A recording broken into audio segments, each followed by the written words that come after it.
As you can see here, my previous videos were so horrific that I have been banished to the dungeon. So today, we are going to read, because you know Bryce can read. We are going to read some poems by Edgar Allan Poe. Let's start here, and we can check out the table of contents. As you see, there are a lot of poems.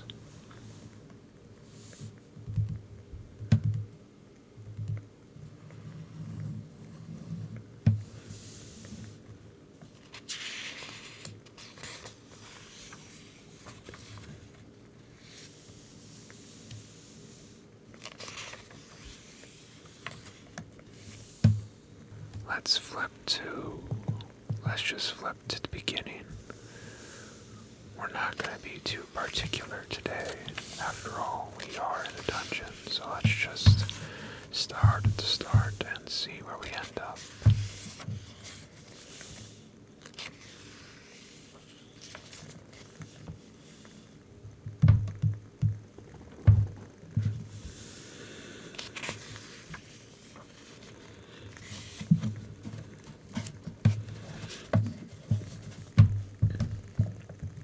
O tempora, O mores, O times, O manners, it is my opinion that you are changing sadly your dominion. I mean the reign of manners hath long ceased, for men have none at all, or bad at least. And as for times, although 'tis said by many, the good old times were far the worst of any, of which sound doctrine I believe each title, yet still I think they're worse than them a little. I've been a-thinking, isn't that the phrase? I love your Yankee words and Yankee ways. I've been thinking whether it were best to take things seriously or all in jest, whether with grim Heraclitus of yore to weep as he did till his eyes were sore, or rather laugh with him, that queer philosopher, Democritus of Thrace, who used to toss over the page of life and grin at the dog ears, dog sitting over sleeps, as though he'd say, why, who the devil cares? This is a question which, O heaven, withdraw the luckless query from a member's claw. Instead of 2 sides, job has nearly 8, each fit to furnish forth 4 hours' debate. What shall be done, I'll lay it on the table, and in the meantime, and take up the matter when I'm more able. So in the meantime, to prevent all bother, I'll neither laugh with one nor cry with the other, nor deal in flattery or aspersions foul, but taking one by each hand, merely growl. Growly, say you, my friend, and pray at what? Why, really, sir, I almost had forgot.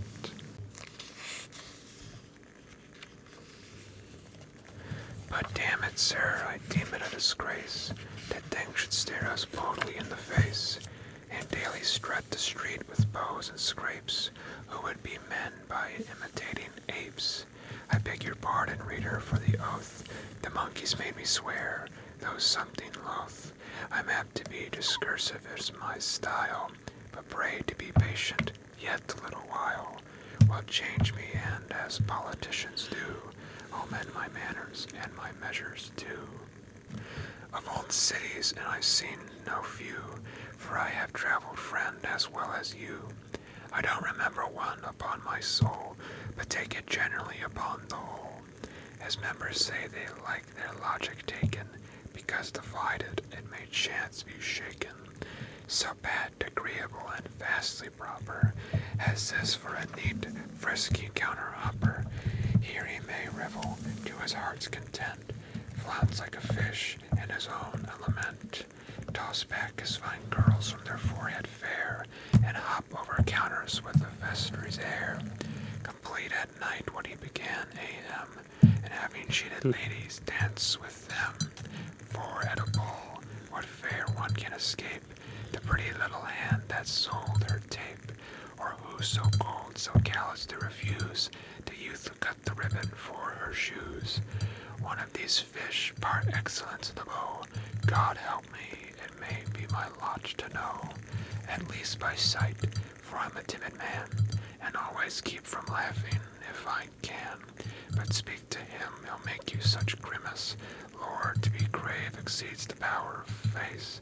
The hearts of all the ladies are with him, their bright eyes on his Tom and Jerry brim, and dovetailed coat obtained at cost, while then those eyes won't turn at anything like men. His very voice is musical delight, his form once seen becomes a part of sight. In short, his shirt collar, his look, his tone is the beau ideal fancied for Adonis. Philosophers have often held dispute as to the seat of thought in man and brute, for that the power of thought attends the latter, my friend the beau hath made a settled matter. And spite all dogmas current in all ages, one settled fact is better than 10 sages, for he does think, though I am oft in doubt if I can tell exactly what about. Ah yes, his little foot and ankle trim, 'tis there the seat of reason lies in him. A wise philosopher would shake his head, he then of course must shake his foot instead. At me in vengeance shall that foot be shaken, another proof of thought if I'm not mistaken, because to his cat's eyes I hold the glass, and let him see himself a proper ass. I think he'll take his likeness to himself, but if he won't, he shall, a stupid elf.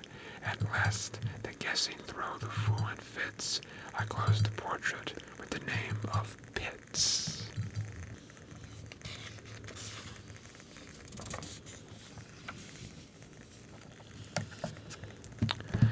To Margaret.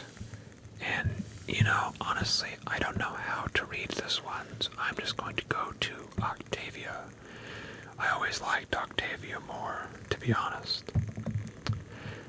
When wits and wine and friends have met, and laughter crowns the festive hour, in vain I struggle to forget, still does my heart confess thy power, and fondly turn to thee.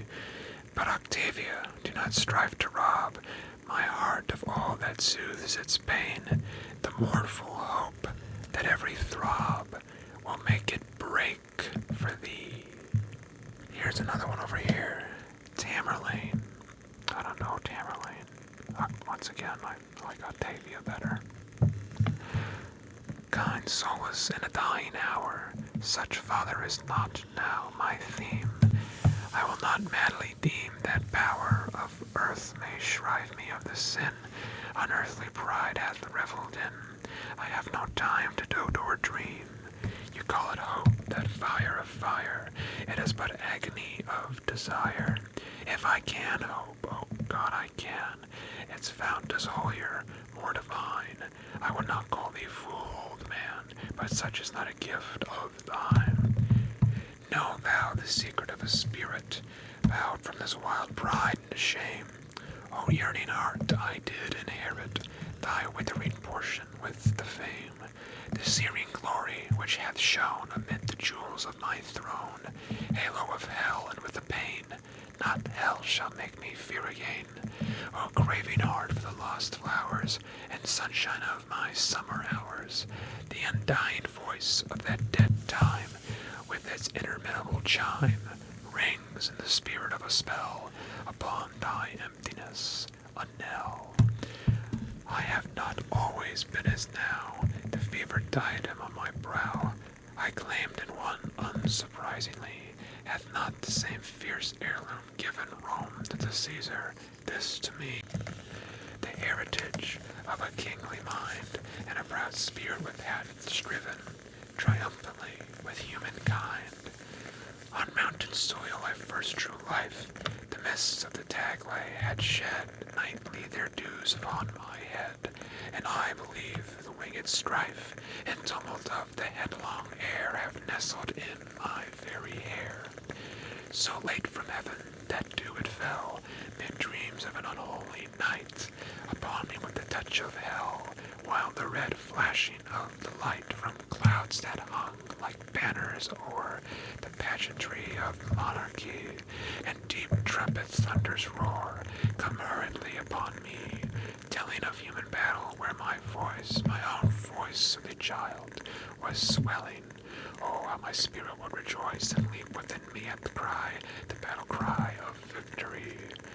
The rain came down upon my head unsheltered, and the heavy wind rendered me mad and deaf and blind. It was but man, I thought, who shed laurels upon me, and the rush, the torrent of chilly air, gurgled within my ear the crush of empires with the captive's prayer, the hum of suitors and the tone of flattery round a sovereign's throne. My passions from that hapless hour usurped tyranny which men have deemed since I reached power. My innate nature, be it so, but father, there lived one who then in my boyhood, when their fire burned with a small intenser glow, for passion must with youth expire, even then who knew this iron heart and woman's weakness had a part. I have no words, alas, to tell the loveliness of loving well, nor would I now attempt to trace the more than beauty of a face, whose lineaments upon my mind are shadows on the unstable wind. Thus I remember having dwelt some page of early lore upon, with loitering eye, till I have felt the letters with their meaning melt to fantasies with none. Oh, she was worthy of all love. Love as an infancy was mine. 'Twas such an angel minds above might envy. Her youth art the shrine on which my every hope and thought were incensed, when a godly gift, for they were children, and upright, pure, as her young example taught. Why did I leave it and adrift, trust to the fire within for light? We grew in age and love together, roaming the forest and the wild, my breast her shield in wintry weather, and when the friendly sunshine smiled, and she would mark the opening skies, I saw no heaven but in her eyes. Young love's first lesson is the heart, for mine that sunshine and those smiles, from when our little cares apart, and laughing at her girlish wiles, I'd throw me on her throbbing breast, and pour my spirit out in tears. There was no need to speak the rest, no need to quiver any fears of her who'd asked no reason why, but turned on me her quiet eye. Yet, more than worthy of love, my spirit struggled with and strove, when on the mountain peak alone ambition lent it a new tone. I had no being but in thee, the world and all it did contain, and the earth, the air, the sea, its joy, its little lot of pain. That was new pleasure, the ideal, dim vanities of dreams by night, and dimmer nothing which were real, shadows in a more shadowy light, parted upon their misty wings, and so confusedly became thine image and a name, two separate yet most intimate things. I was ambitious. Have you known the passion, father? You have not. A cottager, I marked a throne, or half the world was all my own, and murmured at such lowly lot. But just like any other dream, upon the vapor of the dew my own had passed, did not the beam of beauty which did it throw, the minute, the hour, the day oppress my mind with double loveliness. We'd walked together on the crown of a high mountain which looked down, afar from its proud and natural towers of rock and forest on the hills, the dwindled hills, begirt with bowers and shouting with 1,000 rills. I spoke to her, power and pride, but mystically, in such guise, that she might deem it naught beside the moment's converse in her eyes. I read, and perhaps too carelessly, a mingled feeling with my own.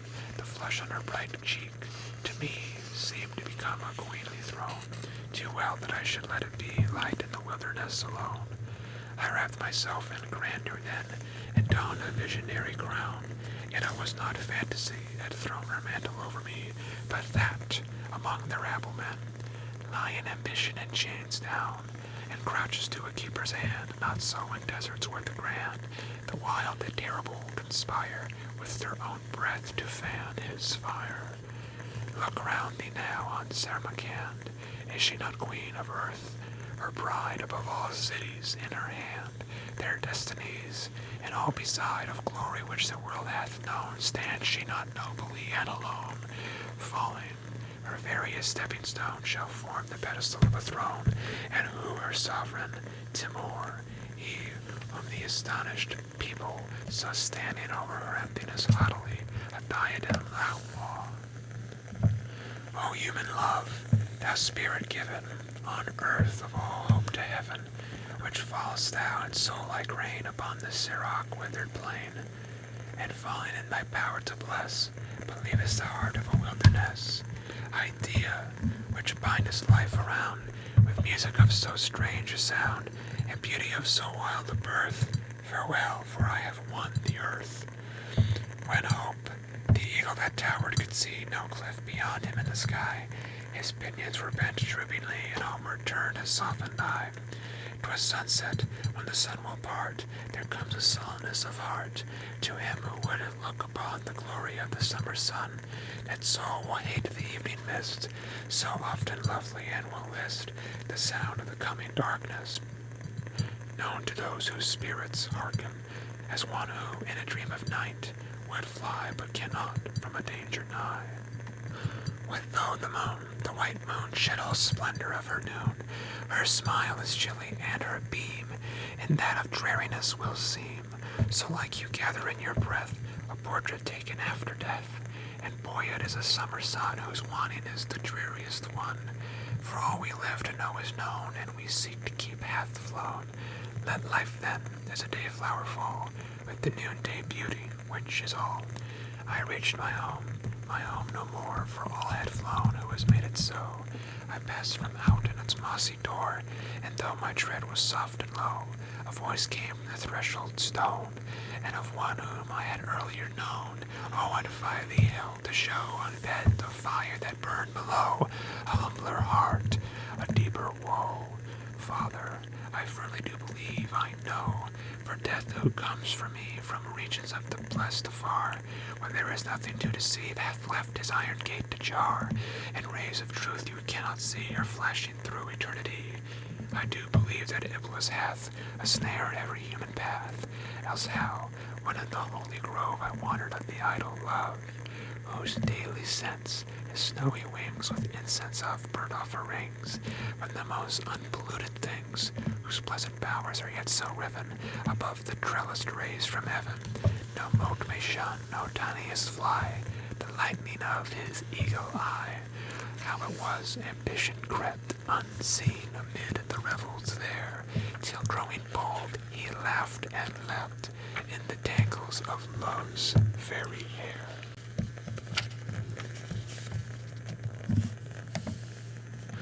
Song. Okay, sure. I saw thee on a bridal day when burning flesh came over thee, though happiness around thee lay, the world below, love before thee, and in thine eye a kindly light, whatever it may be, was all on earth my aching sight of loveliness could see.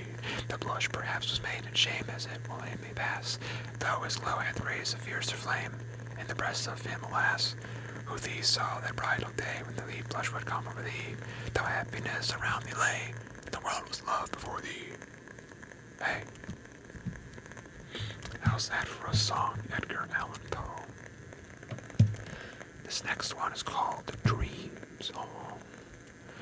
Oh, that my young life were a lasting dream, my spirit not awakening till the beam of an eternity should bring the morrow. Yes, though that long dream were of hopeless sorrow, 'twere better than a cold reality of waking life, to him whose heart must be, and hath been still upon the lovely earth, a chaos of deep passion from his birth.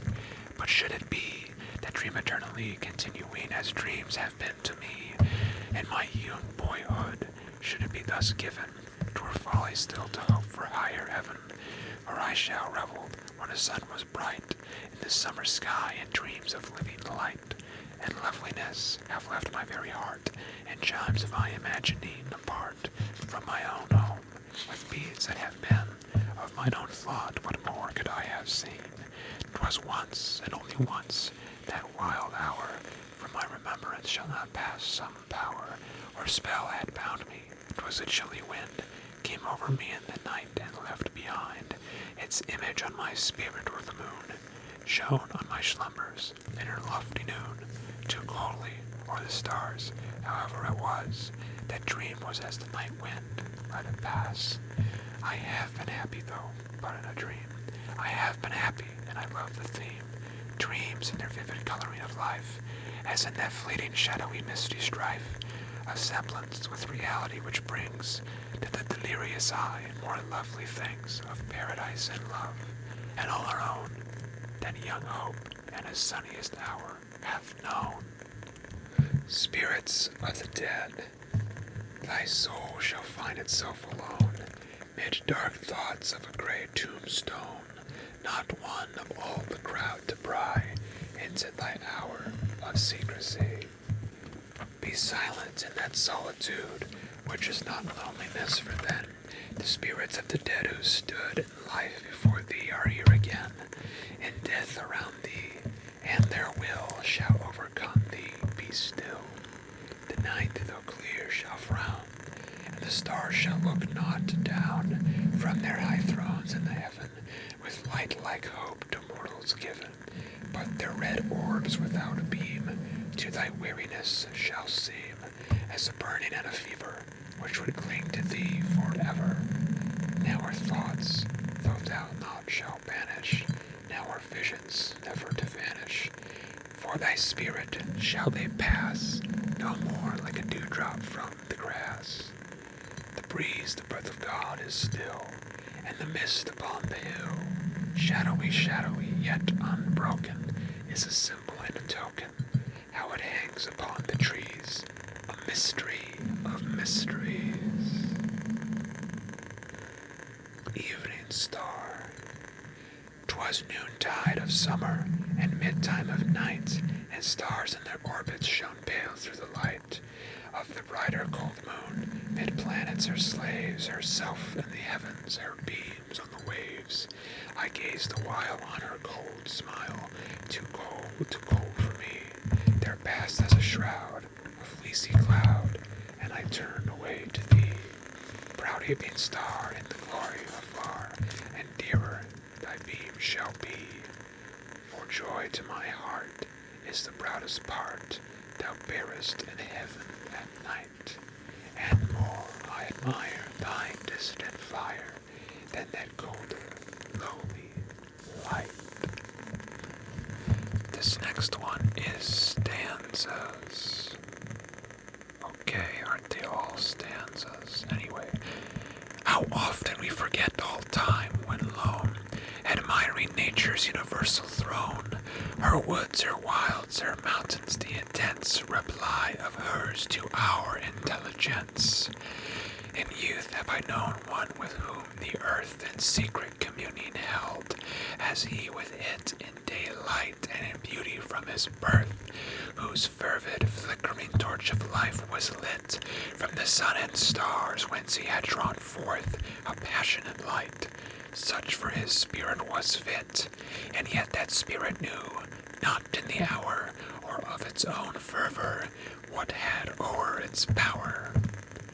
Perhaps it may be that my mind is wrought to a fervor by the moonbeam that hang o'er, but I will half believe that wild light fraught with more of sovereignty than ancient lore hath ever told. Or is it a thought, that embodied essence and no more, that with the quickening spell doth o'er us pass, as dew at the night time o'er the summer grass? Doth o'er us pass, when as the expanding eye to the loved objects so tear to the lid will start which lately slept in apathy, and yet it need not be that object, hid from us in life, but common, which doth lie each hour before us, but then only bid with a strange sound, as of a harp string broken to wake us. 'Tis a symbol and a token of what another world shall be, and given in beauty by our God to those alone who otherwise would fall from life and heaven, drawn by their hearts' passion and that tone that high tone of the spirit which has striven, though not with faith, with godliness, whose throne with deep-rayed energy to hath beaten down, wearing its own deep feeling as a crown.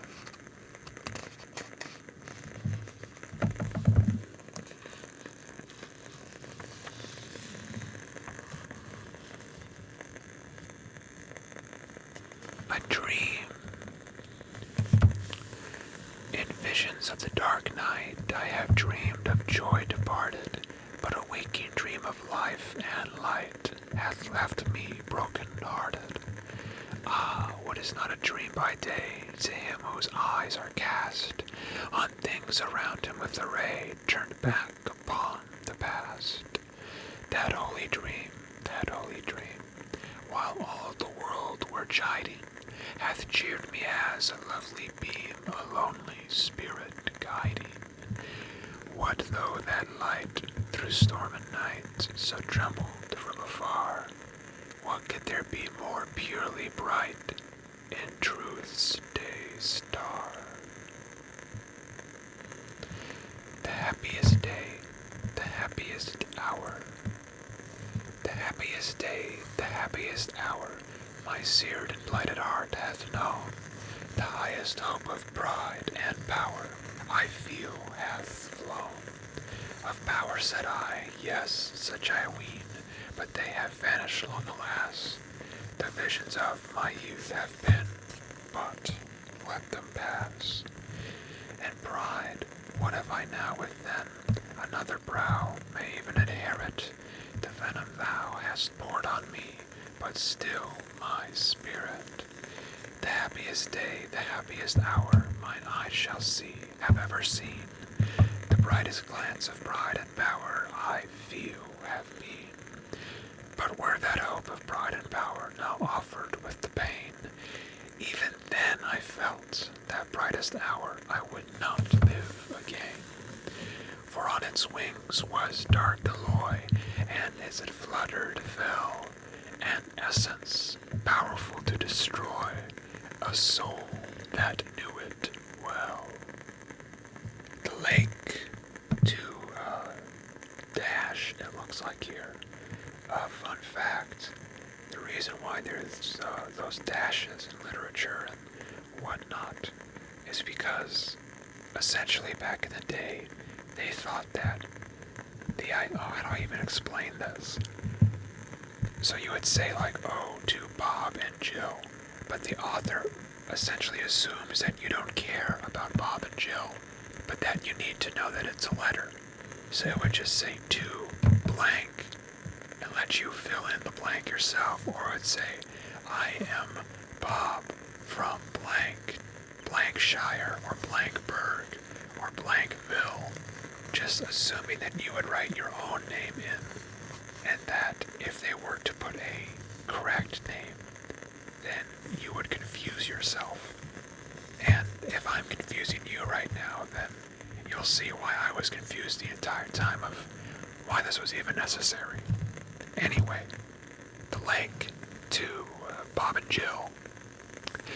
In spring of youth it was my lot to haunt the wide world a spot, the which I could not love the less, so lovely was the loneliness of a wild lake with black rock bound, and the tall pines that towered around.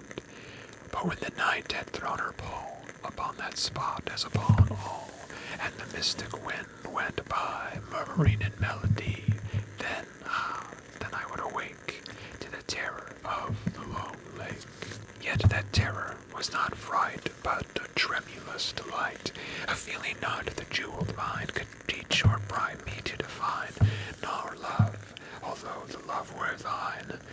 Death was in that poisonous wave, and in its gulf a fitting grave, for him who thence could solace bring to his lone imagining, whose solitary soul could make an Eden of that dim lake. This next one is sonnet to science, so apparently saying things to science are a little better. And there's even a footnote down here, but we don't care about the footnotes now, do we? Anyway, science.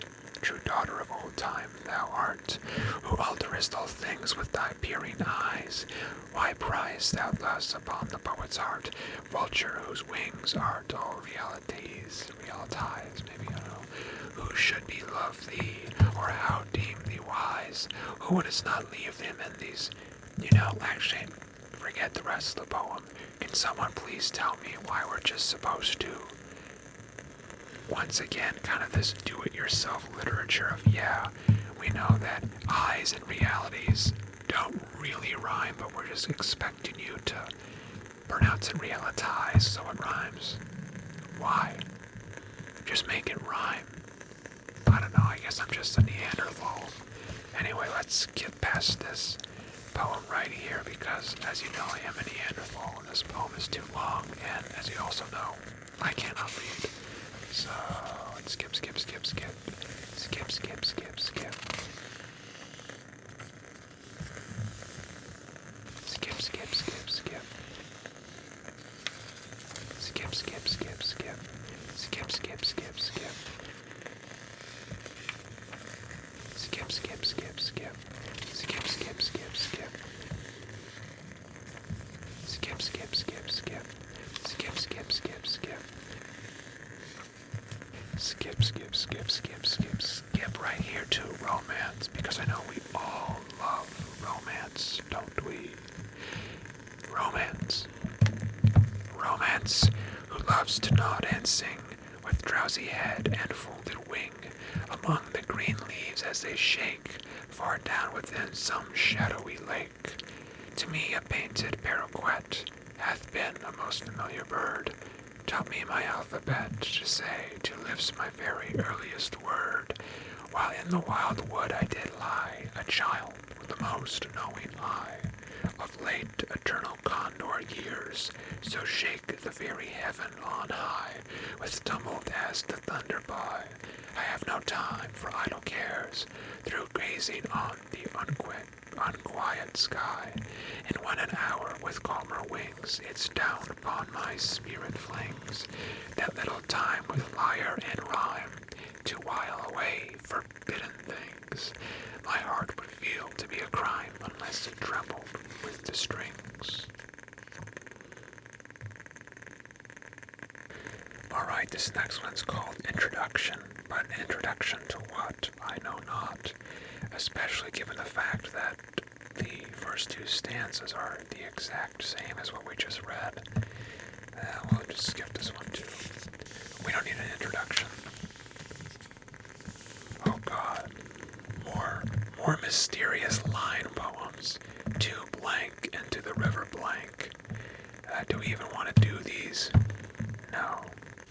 Okay, let's just go here straight to fairyland. That sounds like something we might like. Sit down beside me, Isabel. Here, dearest, where the moonbeam fell. Just now, so fairy-like and well. Now thou art dressed for paradise, I am star-stricken with thine eyes. My soul is lolling on thy sighs. Thy hair is lifted by the moon, like flowers by the low breath of June. Sit down, how came we here? Or is it all but a dream, my dear? You know that most enormous flower, that rose, that what you'd call it, that hung up like a dog star, dog city never sleeps, in this bower. Today the wind blew and it swung, so impudently in my face, so like a thing alive, you know, I tore it from its pride of place, and shook it to pieces so, be all ingratitude requited, the winds ran off with its delighted, and through the opening left as soon as she threw off her cloak, yon moon has sent a ray down with a tune. And this ray is a fairy ray. Did you not say so, Isabel? How fantastically it fell, with a spiral twist and a swell, and over the wet grass rippled away with a tinkling like a bell. In my own country all the way we can discover a moon ray, which through some tattered curtain pries into the darkness of a room, is bah, the very source of gloom, the motes, the dust and flies, on which it trembles and lies like sorrow upon joy. Oh well, when will it come the morrow? Isabel, do you not fear the night and wonders here? Dim veils and shadowy floods, and cloudy-looking woods, whose forms we can't discover from the tears that drip all over. Huge moons see wax and wane, again, again, again. Every moment of night, forever changing places, how they put out the starlight with the breath from their pale faces. Lo, one is coming down, with its center on the crown of a mountain's eminence, down, still down and down. Now deep shall be, oh deep, the passion of our sleep.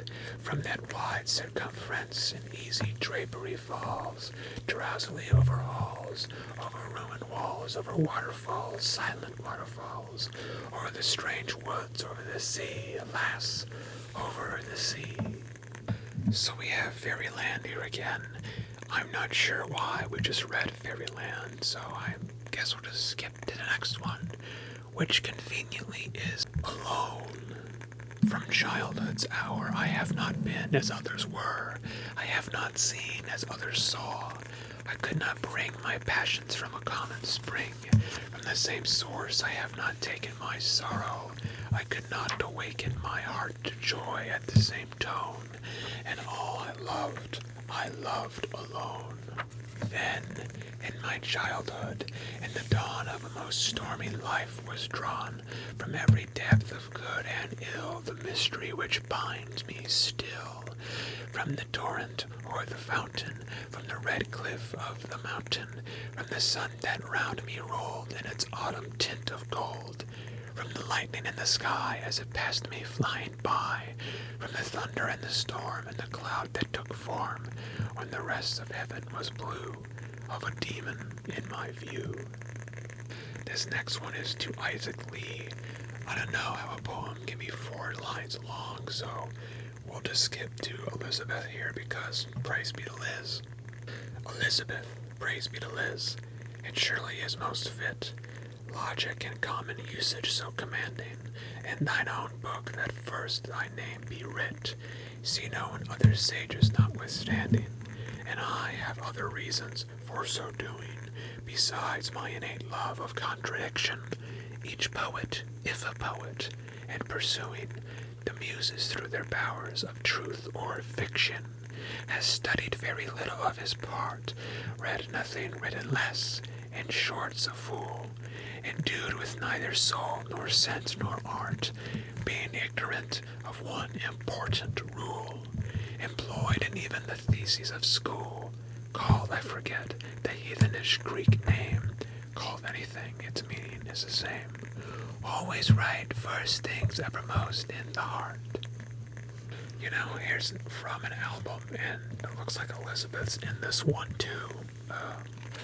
Elizabeth, praise be to Liz, it is in vain you say, love not, thou sayest it in so sweet a way, in vain those words from thee or L.E.L. Xantipp's talents had enforced so well. Ah, if that language from thy heart arise, breathe it less gently forth, and veil thine eyes. Endymion recollect, when Luna tried to cure his love, was cured of all beside, his folly, pride, and passion, for he died.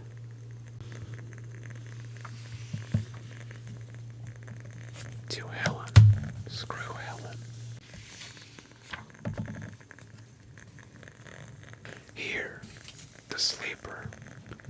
We've been reading for a while and I'm getting sleepy myself, so how about we end tonight on the sleeper? At midnight in the month of June, I stand beneath the mystic moon, and opiate vapor, dewy dim, exhales from out her golden rim, and softly dripping drop by drop upon the quiet mountain top, steals drowsily and musically into the universal valley.